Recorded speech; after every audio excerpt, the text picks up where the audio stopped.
Guys, welcome to another video. In first video, we have completed the SLE definition and pathogenesis. In this video, we will see about the clinical features and investigation of SLE. So, let's begin the discussion. We'll start with the basic clinical features. The basic clinical features of SLE are fatigue and weight loss, which is overall seen.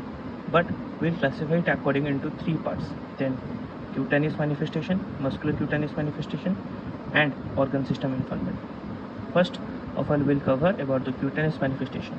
Cutaneous manifestation, there are lupus specific and non-lupus specific.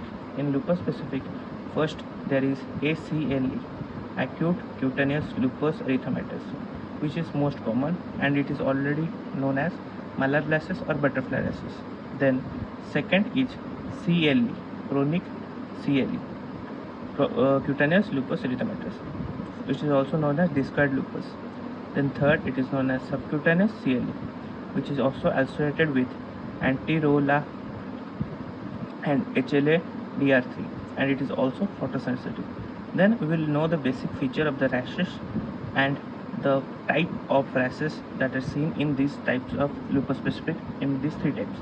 First, in ACLE, we usually see this in young age peoples, and the rashes are present overall everywhere except the nasolabial folds.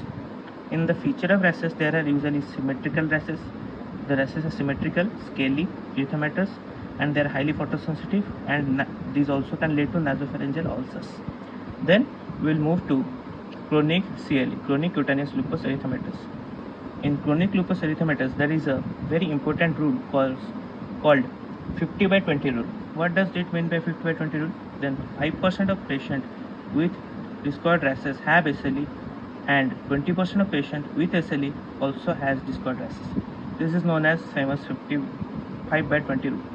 Then we will know about the feature of the rashes that are seen in the discoid rashes. First, the features are seen there are circular, raised, erythematous, scarring, and risk. It can also progress to squamous cell carcinoma.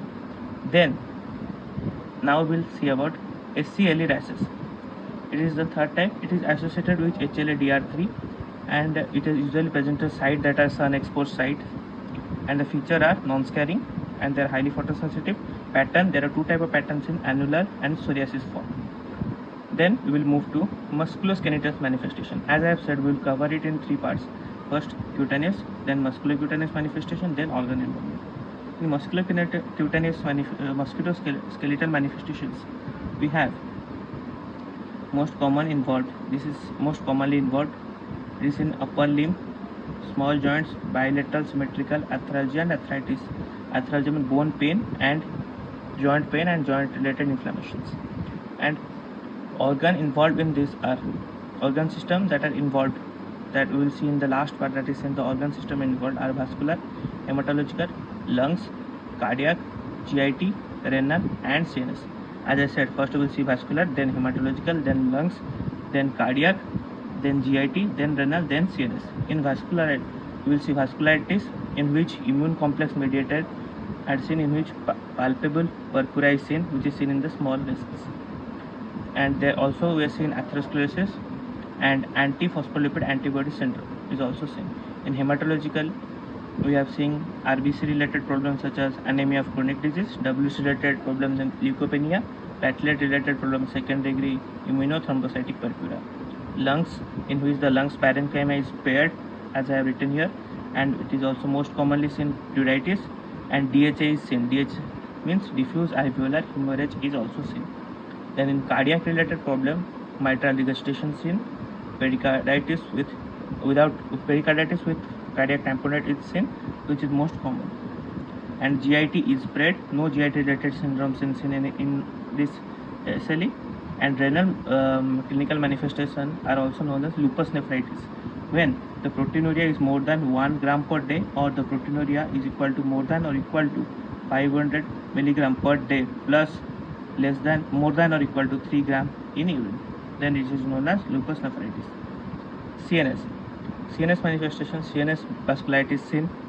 Then there are cognitive declines are seen. Then risk of strokes due to antiphospholipid antibody syndrome is also seen. Then the last part of this video, diagnosis. As I have said, we'll cover the SLE in the three parts. First, definition, pathology, then clinical manifestation, investigation, and last. As I have said, now I will move to the last part of this video, which is also known as diagnosis of the video or investigation. Appearance of antibody in SLEs before onset of feature is 3 years before, as I have said. And antinuclear antibodies identifier. If the antinuclear antibody is positive, then there are two methods. One method is ELISA or indirect immunofluorescence, and then is titer. If the titer is more than 1:80, then we look for patterns. What are the patterns? That a pattern are seen in indirect immunofluorescence. These patterns are of three types. First, two types. Cell stage meiotic phases pattern are seen, and cell stage in interphases are seen. In cell stage meiotic pattern, we will defined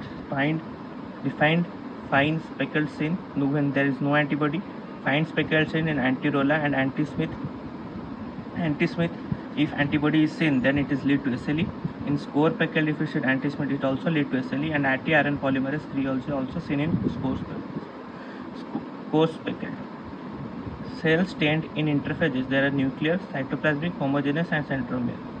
Well, whereas these are the antibodies as I have written, you are seeing, but homogeneous anti-DNase DNA is seen, which also lead to SLE. So this, remember in which antibody the SLE is. These are the three types. You can say anti-Smith that lead to SLE, and anti-DNase DNA lead to SLE. Then if ANA is positive, anti-nuclear antibody is positive, then it is 100% must be mixed connective tissue disease, a drug-induced lupus erythematosus, and type 1 autoimmune hepatitis, and 5% Sjogren's syndrome, and 50% IG4 related disease. In 97% of cases, SLE is positive because of autonuclear antibody is positive.